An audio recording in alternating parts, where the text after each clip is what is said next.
आणि कोणासाठी लढते? आतापर्यंत जगाच्या कल्याणा संतांच्या ऐवजी देह कष्टविधी परोपकारी सगळ्या साधू संतांना या देशासाठी जनतेसाठी देह झिजवले. स्वतःचं घर म्हणजे नाही, स्वतःचा दार म्हणजे नाही, मठपती असतील तरी मठाकडे बघले नाही. जे समाजसेवा करतात ते मठात बसणारे ते वेगळे असतील, ते वेगळी गोष्ट म्हणतो मी.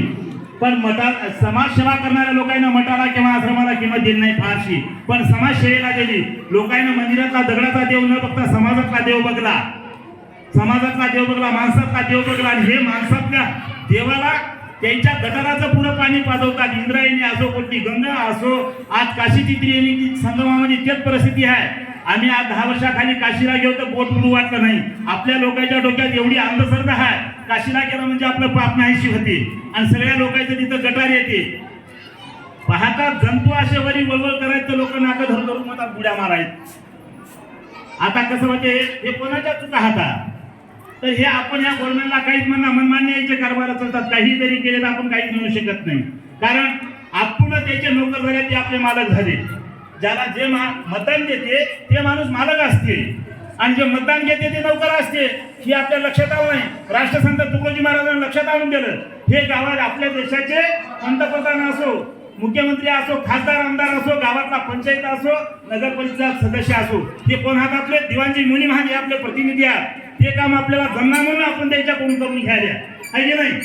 आपल्या जमलं असतं तर आपण केलं असतं. आपल्या जमणार म्हणून आपण त्याला निवडून दिल्या, त्याला पगारी दिल्या. आपल्याला कोणती पगार आहे का? शेतकऱ्याला कोणती पगार नाही, पगारच्या मागे नाही. पण आपल्याला राजमान बेकार केलं, आपल्याला निंदा करायच्या मागात. शेतकरी हा सगळ्याचा दाता आहे, मालकरी आहे, सगळ्याला शिक्षण देणारे लोक आहात. गावगाव कीर्तनकार जातात. आणि आता मी बाच्या गोष्टी बोलत नाही, पण आपल्या सुधारणा झाली पाहिजे. आपण याच्यावर गळा दिला पाहिजे. सगळ्यांनी मिळून आपण संघटित झालं पाहिजे. संघटना करून आपल्याला काय करायचं? आपल्याला फक्त आपला हक्क मागायचा आहे. आमचा साधू संतांची गोटली तपभूमी असो, आमची सुरक्षित राहिली पाहिजे. आणि आजचा लढा आहे आमचा भामचंद्र डोंगराचा. तर हे डोंगर आमचा सुरक्षित झाला पाहिजे. आम्हाला गव्हर्नमेंटला काही पैसा मागायचा नाही, काही मागायचं नाही. आणि पहिला आमची इंद्रायणी चंद्रभागा हे शुद्ध राहिली पाहिजे. गेलेल्या लोकांना निदान पाणी पिता आलं पाहिजे. आम्ही 1985 ला तिथं जात होतो भामचंद्र भंडाऱ्या डोंगरावर. तर कुठलंही पाणी पिया, कुठेही आंघोळ करावं अशी किसळ कशीच नव्हती. निर्मळ स्वच्छ सुंदर होती. आणि आम्ही आज 2 वर्षाखाली गेलो तिथं, तर तिथं बघायसारखं नव्हतं काही ठिकाणी, एवढी घाण झाली. आणि त्याच्याकडनं सगळे कीर्तन प्रवचन देतात आमचे महाराज लोकांनी डोळे लावूनच. महाराज काही महाराजाला राग येईल मला बोलण्याचा, पण कोणतरी संघर्ष केला पाहिजे त्याचा. काय सगळी भरली उंदराची सभा, उंदराच्या गळ्यात घंटा बांधाव कोण? सगळे उंदरासारखे बसायचे. आपलं चापचूप मांजर आलं म्हणजे पहिल्याचा होईल परा. अरे नेमदेवी रचला पाया, तुका धाराशे कळसा, तुकड्या धाराशे धोज. ज्ञानदेव महाराजांनी ह्या समाजसेवेचा पाया रस्ता त्याला काय करावं लागलं तुम्ही त्याचं चरित्रातून सांगता. आणि त्याचं मात्र कार्य आपण करू शकत नाही. नुसतं त्याचं चारित्र्य सांगता, त्यानं वर्तन कसं झालं, त्याला समाजानं कसा दरवाज दिला ही आपण सांगता, पण त्याचं काम आपण करू शकत नाही. त्याच्या नावावर आपण दक्षिणा घेऊ शकता, पण त्याचे काम आपण करू शकत नाही. संताला असो, देवाला असो, कोणा देवाने फुकट खाल नाही, कोणा संताने फुकट खाल नाही. कष्ट केले खाले. आणि कोणा संताला अधिकार नाही फुकट खायचा. काय राम 10-12 वर्षाचा असताना विश्वामित्राचा यज्ञ संरक्षणासाठी गेले. श्रीकृष्ण बालवयात ढोरवले, आंदोलन केलं श्रीकृष्णानं. आम्ही गवळणी रस आणून सांगता दहीहंडीच्या दिवशी येणीची गाठ पाडली, दाढीची गाठ पाडली, पदरवरडान माटाला खडा मारला. कृष्ण तितका ठिलर होता. काय ठिलर होता? येणीची गाठ पाडणारा आणि दाढीची गाठ पाडणारा आणि पदर बनणारा आणि गवळणीच्या माटाला हे करणारा तितका ठिलर होता. आणि ठिलर असता तर मग आज आपण एखाद्या हिरोलाही देव म्हणलं असतं. मग त्या काळात हिरोच असेल श्रीकृष्ण. आपल्याला त्याच्यावर आपण विचार करणार. आम्हाला ते कोणी सांगेना. आंदोलन होतं आंदोलन. आजही आपल्याला आंदोलन करावं की आमचा बाप काही दूध इतके दारू पिऊन यायचे घरला, है की नाही? आणि तेच परिस्थिती होती त्या काळात. म्हणून कृष्णाला ते दुधाचे माठ फोडावं लागले. बाल बच्चे सगळे बालगोपाळ संघ घ्यावं लागले. आणि चोऱ्या पण त्या केल्या, त्याचे धन लुटलं का त्याचे. आणि त्याच्यात लेकराला चाललं दही दूध तूप काय असेल ते कशाचं विचारलं. हे कुपोषण बारीक लेकर हे बलवान झाले पाहिजे. आज आमचं कोणीकडे गेलं बघ. श्रीकृष्णानं फुकट खाल्लं नाही, रामानं फुकट खाल्लं नाही, कोणा संतानं फुकट खाल्लं नाही. आणि आम्हाला फुकट काही सवय लागून गेली. समाजसेवा करायचं माहित नाही आम्हाला. आम्ही फक्त सेवा कशाला म्हणता?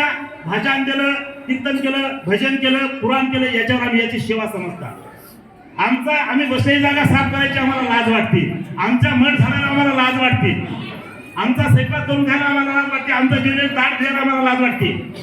हे कशासाठी काय घेतलं आपण साधू संतांचं शिक्षण? म्हणून आपल्याला आज आपल्याला संघटनेची गरज आहे. आपल्या साधू संतांची भूमिका, आपल्या भारताची जी आहे संस्कृती, हे संस्कृती संतभूमी आहे आणि या संतभूमीला जतन करणं आपल्या सगळ्याचं कर्तव्य आहे. आज जर संतभूमी केली तर उद्या यायच्या पोटीच्या अवलादी जन्मणार आहात आपल्या नातरुडायच्या, त्याला काय सांगणार, तुमचा आदर्श काय ठेवणार पुढे? काय केलं आमच्या आजोबानं? ज्या भामचंद्राला सुरू लावला त्यावेळेला आमच्या आजोबानं काय केलं, काय सांगणार आपण? म्हणून आपल्याला सगळ्याला संघटित व्हायचं आहे आणि हे कार्य सगळ्याला जोमान करायचं आहे. आणि महाराजांना तारीख आपल्याला मिळालेली आहे मुंबईची, त्याने सांगितलंच असं 10 तारीख मुंबईची मिळाली. तर 20 एक बार पंढरपूरची आषाढी वारी करू नका. काही पांडुरंग भांडणार नाही आपल्याला, पण पांडुरंगाला आवडतं काम करा. पांडुरंगाला काय काम आवडत? जिथं सुरुंगाला जे कोणी अन्याय करत असतील त्याचा प्रतिकार करण्याचं आपल्याला काम सांगलेलं आहे पांडुरंगाला सुद्धा. पांडुरंग फुकट खाणं आपल्याला कसा फुकट काय म्हणते. म्हणून आज जवळजवळ आमचे गुरुदेव मंडळाचे लोक इंद्रायणी साफ करायची वेळ आली, तिथले कपडे सुडके सांडा चक साफ करतात आमचे लोक येऊन. शेतवळीच्या तुमची जत्रा वापस आहे, शेतवळीचे लोक येतात तिथे इंद्रायणी साफ करायला. आपण कधी इंद्रायणीचा कचरा काढला? वाटलं तर आपलं तिथं कपडा फेकून दिला असं, थालेलं मेंढकापड तिथंच फेकला असं, थालेली विस्तारी तिथंच टाकली असं. आपल्याला घाण करायची सवय लागली, साफ करायची सवय लागली नाही. जीवनभर गाडगे बाबा हिंडले, गाडगे बाबा स्वच्छता अभियान जन्मभर हिंडल्या, महाराष्ट्राचा खडा ना खडा स्वच्छतेचं नाव सांगण्यात आणि कार्य करण्यात जीवनभर घातलं. त्यांना रस्ते झाडले, लोकांचे रात्रीला डोके झाडले आणि स्वच्छतेचा काम केलं. एक माणूस जर एवढा कार्य करू शकते तर आपण एवढी संघटना आहे. आज आपल्या याच्यामध्ये 141 कोटी जनता झाली. कशाला हाबून ठेवायला यावर्षी जाऊन हे कोण साफ करायचं? हे प्रत्येकाने लक्षात घ्यायचं की शक्यतोवर आपण कचरा करायचा नाही, आणि जर कोणी केला असं तर आपण ते निर्माण करणं हे आपलं कर्तव्य आहे. दुसरा कोणी परदेशात येऊन करणार नाही. म्हणून हे सगळ्यांना लक्षात घेऊन आपल्याला संघटनित व्हायचं आहे आणि संघटित होऊन लढा आपल्याला यशस्वी करायचा आहे. आपल्याला काही काठीलाठी चालवायची नाही सरकारवर, सरकार संघ काही भांडण करायचं नाही. फक्त आपल्याला एकच हात मागायचा की आमची संतांची भूमी सुरक्षित राहिली पाहिजे. तुमचे तिथले सगळे ते कंपन्यांचं पाणी इंद्रायणी. आता मी एक सांगतो तुम्हाला,